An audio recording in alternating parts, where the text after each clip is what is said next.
It took a while to get to that point where enough was enough. What happened, I came home one night from work spraying for cockroaches. And long story short, I turned on the Discovery Channel.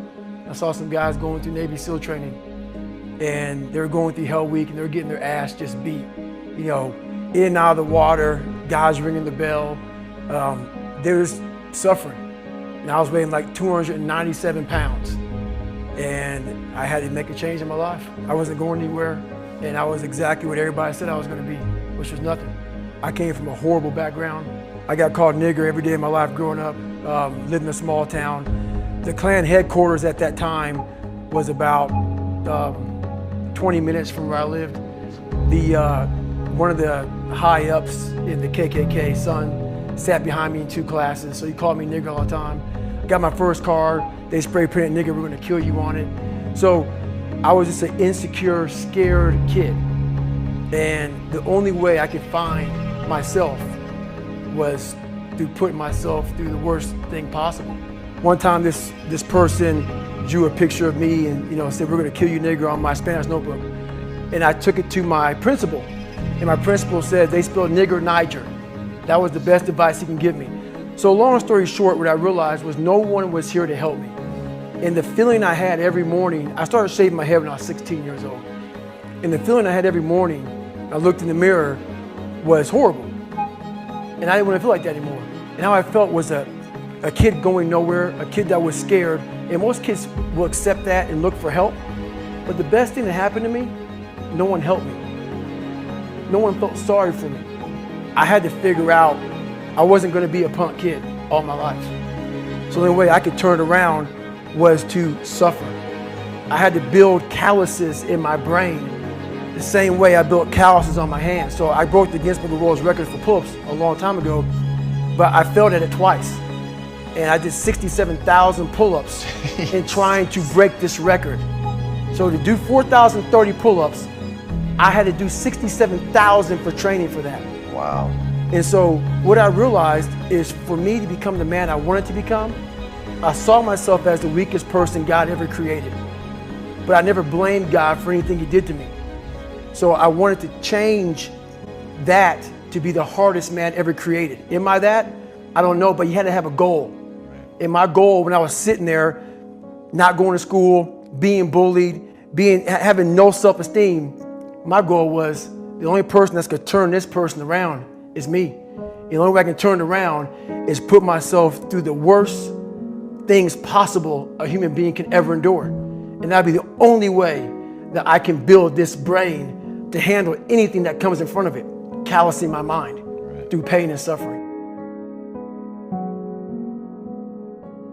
But what I find so interesting is how we, as a species, run from pain, we run from suffering. I firmly believe that you need something that is brutal, is difficult, is hardship. It knocks you off center. It makes you feel bad, because in the process of rebuilding and clawing back from that, climbing up, then you can become something. But unless you've been tested, unless you've gone through the ringer, you've got no hope. So how do you take somebody that you love and force them through that? Because I'm gonna say the exact opposite of what today's world is saying. So we read a bunch of books nowadays. As humans, we want to find out how to be someone else. What we don't do is we don't go inside. So literally turn yourself inside out. Read the book that's like we're writing a book every day of our lives, but we never read that book. You have to look inside of yourself to see what you really want. What are you passionate about? We use these words and these little phrases of only the strong survive and all this other crap. They're all just fucking words. I get so tired of hearing people just talking. Like right now, someone may think Goggins is just talking. You don't know me.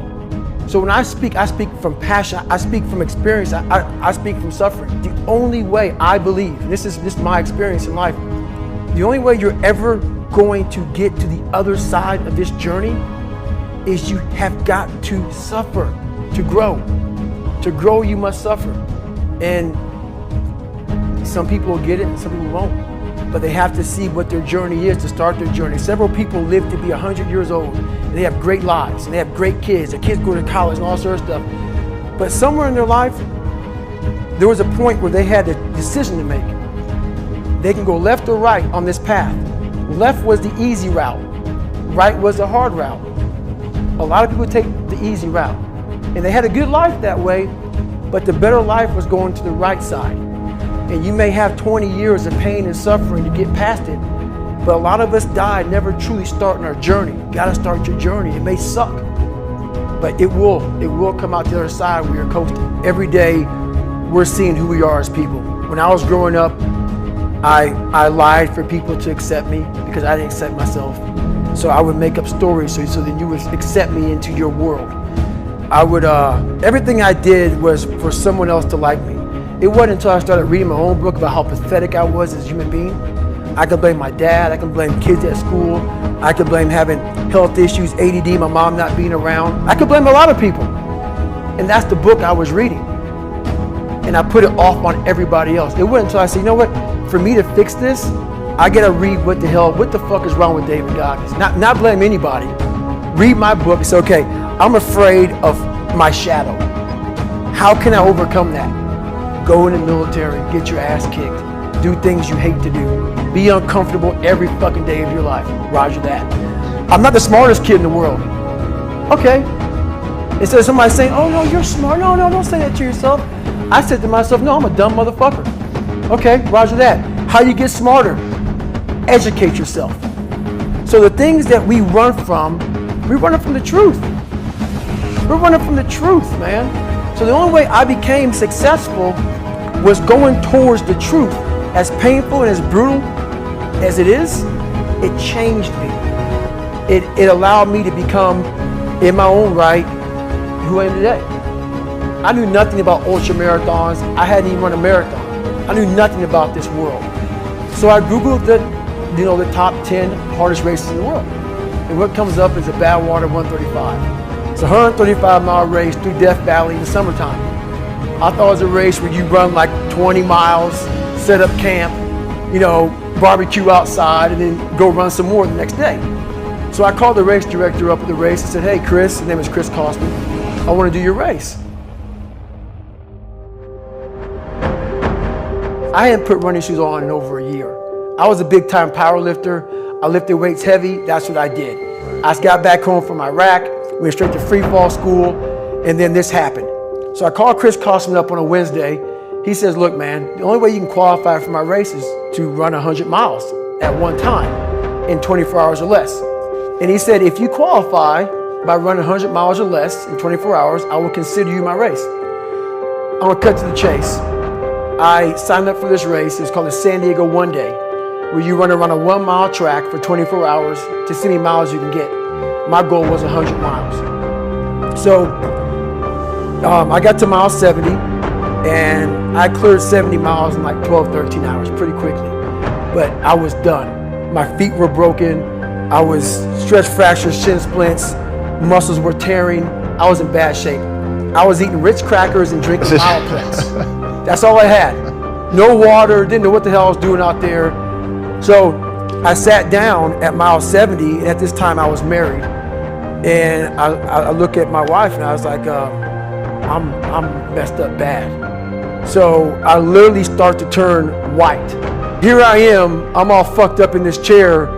I'm at mile 70, I think I got 30 fucking miles to go. I'm jacked up. I gotta go to the bathroom, and the bathroom's like 20 feet from me, it's a porta potty. I can't get out of the fucking chair. So I'm peeing blood down my leg. Whoa. Pooping up my fucking pack. And I got 30 miles to go. And I can't stand up because my blood pressure's all messed up. I've been in 3 hell weeks, Ranger school, overcome so many obstacles in my life. This last 30 miles of this race is when I realized a human being is not so human anymore. We have the ability to go in such a space if you're willing to suffer, and I mean suffer. Your brain and your body, once connected together, can do anything. And this 30 miles was the life-changing moment. I was out of it. I was in the worst pain in my entire life. I was, to me, on the brink of death. And I was able to chunk this 30 damn miles into small pieces. I was so driven, and I'm not gonna say motivated because motivation's crap. Motivation comes and goes. When you're driven, whatever's in front of you will get destroyed. So I sat in this chair and I was so driven to succeed in this race. And at this time, everybody goes, were you thinking about the guys that died? And I'm not gonna lie to you, I wasn't. This became a personal thing. This became me against this race, me against the kids that called me nigger, me against me. It just became something that I took so violently personal. And I broke this thing down into small pieces. I said, okay, I gotta get nutrition. I gotta be able to stand up before I can get off this curb and get off this chair and be able to go 30 miles. So I went through all these small steps and I was able to stand up. And then from standing up, I was literally walking around with my wife at the time, and she goes, "You're not gonna make the time." She goes, "You're walking like 30-something miles." I got to mile 81, and the second she said that I'm not gonna make the time, I ran the last 19 miles nonstop. I had to put compression tape on my ankle, and so this was years ago. I had literally the size of $50.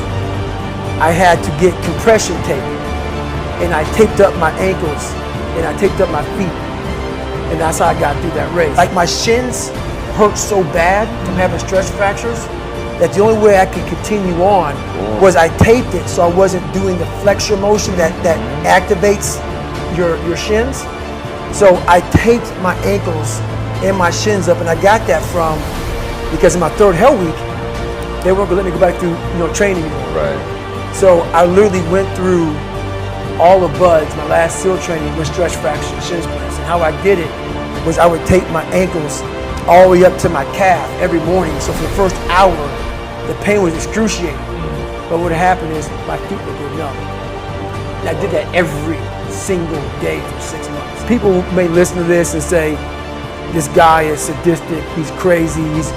No, if you know how I came up, you realize I was just a scared kid that found drive and passion to do something much better than what he thought he was. That's all it is. My biggest advice to give everybody in the world is, like I say, we live in an external world. Everything is you gotta see it, touch it, it's external.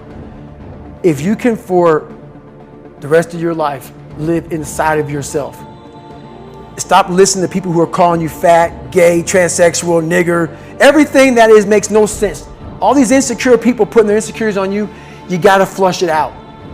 You gotta just be whoever the hell God or whatever the hell you believe in. If you believe in nothing but yourself, I don't care what it is. You gotta take everything and throw it away. You have to believe in one thing, and that is yourself.